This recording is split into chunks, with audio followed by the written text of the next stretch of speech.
Hello 12th class student. Today we are going to discuss the question answer of chapter first. जैसा कि आपने video हमारी जो पिछली जो वीडियोस है पार्ट 1 पार्ट 2 में चैप्टर फर्स्ट को पढ़ा था, उसके बारे में जाना था आत्म परिचय, जिसके कवि थे हरिवंश राय बच्चन जी। आपकी हिंदी की ही पाठ्य पुस्तक आरोह भाग 2 से लिया गया यह संकलन है। आज इसके बारे में प्रश्नोत्तरों की चर्चा करेंगे। जैसा कि प्रश्न पहला दिया गया है कविता के अनुसार, कविता एक और जग जीवन का भार लिए घूमने की बात करती है और दूसरी ओर मैं कभी न जग का ध्यान किया करता हूँ। विपरीत से लगते हैं इन कथनों का क्या आशय है। आंसर में दे रखा है, उत्तर दिया है कि कवि आम आदमी से अलग नहीं है तथा सुख दुख हानि लाभ को झेलते हुए वह अपनी यात्रा पूरी कर रहा है, अर्थात अपने जीवन को जी रहा है। कवि संसार के दायित्वों को हार समझ रहा है कि संसार में जो भी ये जिम्मेदारियां हैं, मोह माया प्रपंच है, ये सारी जो जिम्मेदारियां हैं ये भार है कवि के लिए। वह सांसारिक कष्टों की ओर ध्यान नहीं देता। इन सभी दायित्वों को निभाते हुए जो कष्ट होते हैं संसार के द्वारा दिए जाते हैं उनके ऊपर ध्यान नहीं देता, बल्कि वह संसार की चिंताओं के प्रति सजग है। वह अपनी कविता के माध्यम से संसार को भारहीन और कष्ट मुक्त करना चाहता है। वह चाहता है, उसे मालूम है कि संसार की चिंताएं हैं, कि संसार के लोग सभी पैसों के पीछे भाग रहे हैं, कि अपने आप को समय नहीं दे पा रहे, अपने परिवार को समय नहीं दे पा रहे और स्वार्थ सिद्धि के लिए ही रिश्ते बने जा रहे हैं। लेकिन ये सारी चिंताएं होकर के भी इनका किसी प्रकार से निवारण करने हेतु वह अपनी कविताओं की रचना के माध्यम से इन सारी चिंताओं को दूर करने की कोशिश करता है। अगला प्रश्न दिया गया है, जहाँ पर दाना रहते हैं वहीं नादा भी होते हैं, कवि ने ऐसा क्यों कहा होगा। जहाँ दाना रहते हैं वहीं नादा भी होते हैं। पंक्ति के माध्यम से कवि कहते हैं कि मनुष्य सांसारिक मायाजाल में उलझ गया है, वह अपने मोक्ष प्राप्ति के लक्ष्य को भूल गया है। कवि सत्य की खोज के लिए अहंकार को त्याग कर नई सोच अपनाने पर जोर दे रहे हैं। अर्थात अहंकार किससे आता है, हम भौतिक सुखों को प्राप्त करते हैं। जन्म से लेकर के मरण तक का जो सफ़र है हमारा जीवन का, हमारी जो जीवन यात्रा है, सिर्फ भौतिक सुखों को प्राप्त करने के लिए और सुख पैसा जो है, पैसों का संचयन, धन का संचय करने में लगा रहता है। हमारा पूरा जीवन जो है इसी में बीत जाता है। लेकिन कवि ने कहा कि इसके अलावा जो मोक्ष प्राप्ति है, अब ये मोक्ष प्राप्ति कैसी होगी। संसार में मनुष्यता की भलाई का काम करके मानव जाति के लिए भलाई करे, अपनों को समय दे और दूसरों को खुश रखे, किसी प्रकार का भेदभाव राग द्वेष न पाले, कि संसार में अच्छे से सभी सुखों को आप भी सुखी रहे, दूसरों को भी सुखी करे। तो इस प्रकार का ये जो मोक्ष है, मोक्ष प्राप्ति का साधन जो लक्ष्य है, ये हमारा पूरा हो सकता है। तो इसके लिए जो है ये मोक्ष प्राप्ति की, ये सत्य की जो खोज है, ये जीवन की सच्चाई है और इस जीवन की सच्चाई की खोज के लिए हर व्यक्ति, हर मनुष्य को अपने अहंकार का त्याग करना पड़ता है और नई सोच को अपनाना पड़ता है, क्योंकि अहंकार को त्यागे बिना हम किसी परिवर्तन के लिए तैयार नहीं होते हैं।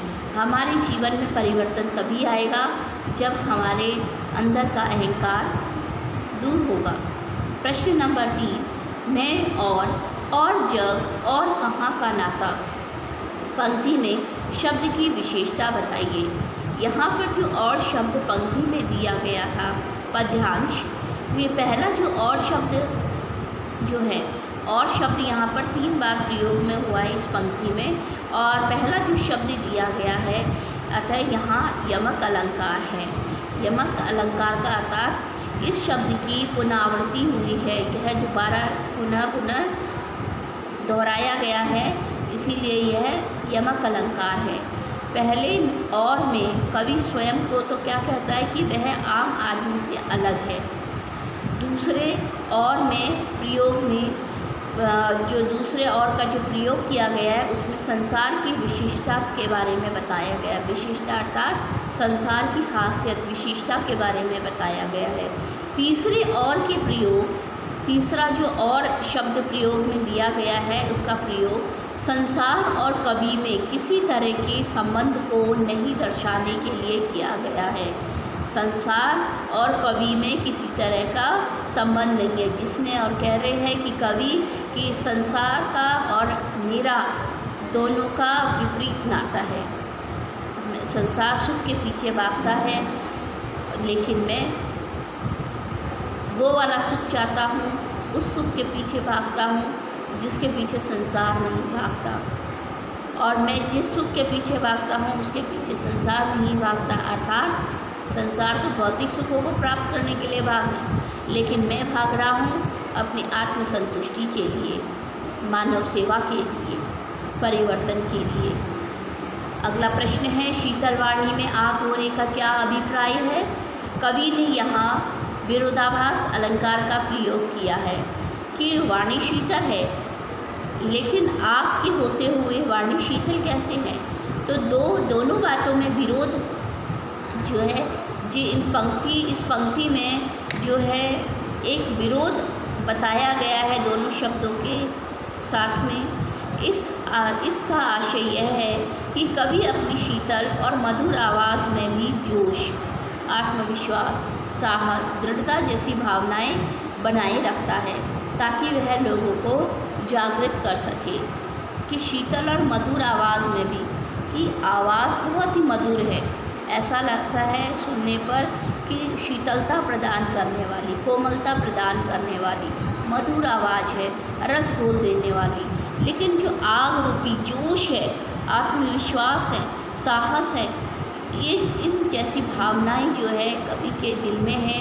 और ये क्या काम करती है? आग का। तो शीतल वाणी में आग, अर्थात कवि की जो वाणी है, कवि अपनी शीतल और मधुर आवाज़, कवि की जो मधुर और शीतल आवाज़ है उसके अंदर आग रूपी जोश, आत्मविश्वास, साहस, दृढ़ता जैसी भावनाएं हैं ताकि वह लोगों को जागृत कर सके। किसके प्रति? सत्य के ज्ञान के प्रति। प्रश्न नंबर 5, बच्चे किस बात की आशा में नीड़ों से झांक रहे होंगे? पक्षी दिन भर भोजन की तलाश में भटकते हैं, उनके बच्चे दिन भर उनकी प्रतीक्षा में रहते हैं।